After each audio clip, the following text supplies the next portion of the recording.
Welcome to Sib Spot. Today's Reddit stories are from PettyRevenge. Story 1 is by Jenny Ferocious. Who watches the watchman? The barista. I was reminded of this incident yesterday after I ran into a state trooper I know while out running errands. Years ago, in my late teens, early 20s, I worked at an interstate travel plaza, Star Schmucks. We were notoriously understaffed, but they paid significantly better than the minimum wage, and I liked the unlimited overtime paychecks. Basically, I was there all the time. All the time. It also gave me an added benefit of not having to put up with BS, because if they fired me, they would have had to close the store because there was no one else to work. I was bulletproof. Working at the Travel Plaza coffee shop, I got to know the state troopers because our store policy was free coffee for in-uniform LEOs. Cops love free coffee.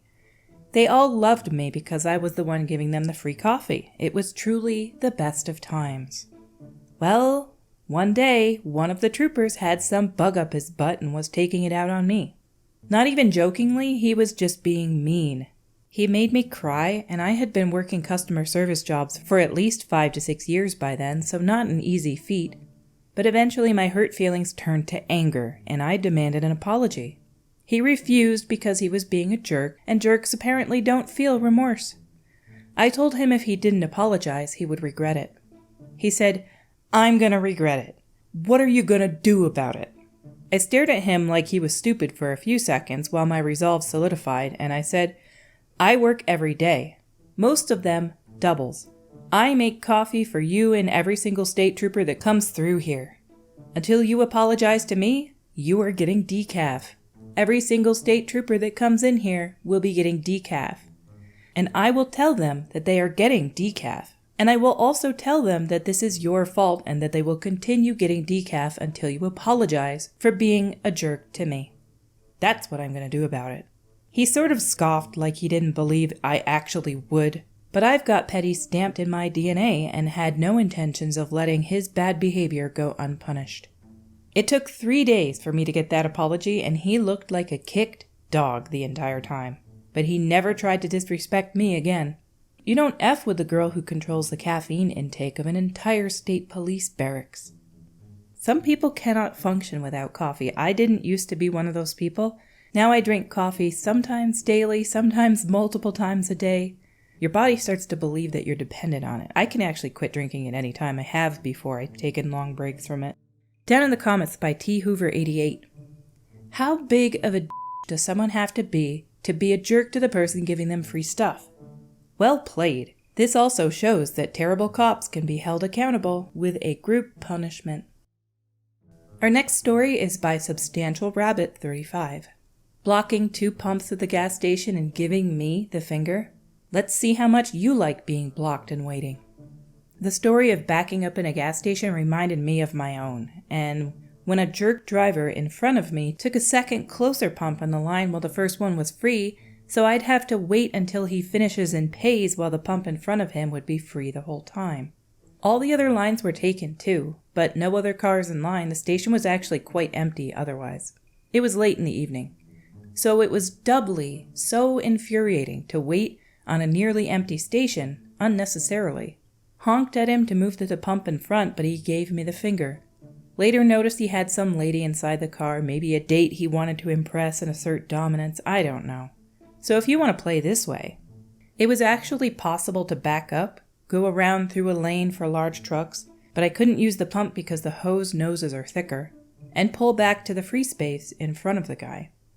But I made sure to back up very sloppy. It wasn't convenient and easy to back up after all, to the extent the guy would have no way to go around me. And then I took my sweet time. I took a full tank, obviously, also putting the additive first, and not hurrying at all, quite the opposite. When I finished filling the tank and went to pay, the guy was already back in his car but couldn't go as he had to wait for me to clear the space. Also, the previously free line for large trucks was blocked now. A truck came, so he couldn't get around like I previously did. So he had to wait, and boy had he waited. Unfortunately for him, I also needed to use the bathroom, also taking my time. Plus was in need to buy some snacks. so I had to go back to the counter again. I heard some honking from outside already halfway in my trip after like 5 minutes, but it still took me another 5 minutes to complete everything I needed to do and get back to my car. I actually checked that no one was waiting behind him, just the guy waiting for me, the other lines still being blocked, but the station otherwise quite empty. I then walked slowly to my car and of course had to put the snacks to the proper place to adjust the seat properly before leaving. At this time, the guy was honking constantly but couldn't get around. But I actually didn't give him the finger like he did before, as I thought it wasn't even necessary at this point. The cherry on top was that there were traffic lights at the exit of the station, and I managed to catch it just before the red, but the piece of trash had to stop. He couldn't go on the red because the incoming traffic from the other directions. Which was good because I expected some road rage from his side otherwise. But this way, he never caught up, and I never saw him again. My question, though, is, if you're behind him and he didn't pull up to give you space, and you went around him and got in front of him, couldn't he just back out of there? I don't understand. You said there was nobody else in line waiting. So how did he not just back up and go? I guess I have to picture it in my head a little better, or maybe I'm missing some part of it. Down in the comments by Ella Puddin' Lily. When you got back to your car, you should have used the squeegee to clean your windows. Then make the motion like you're wiping the sweat from your brow and go back to the store to get a Slurpee. After you walk back to your car and look at your Slurpee like you're thinking for a moment, then walk back into the store and get a different color spoon straw. Do not mess with this Lily person, you'll be stranded for hours. Our next story is by Independent Club 1117. Want to keep grabbing the back of my airplane seat now? I recently took a flight from Germany to Macedonia. Not even leaving the gate, I felt my seat shaking. Turning around, I saw a man grabbing the back of my seat. He saw me, removed his hand, and I thought that was that. But no, he repeated this act multiple times within the next 10 minutes. Each time I'd lean back trying to press against his hand, making him retract it. After the plane took off, the shaking resumed.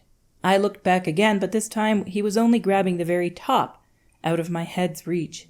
I dramatically turn around, looking back from the aisle. He's just looking, talking to a woman 3 rows back, presumably his partner. They'd likely opted for the cheaper, random seat selection, hence the distance.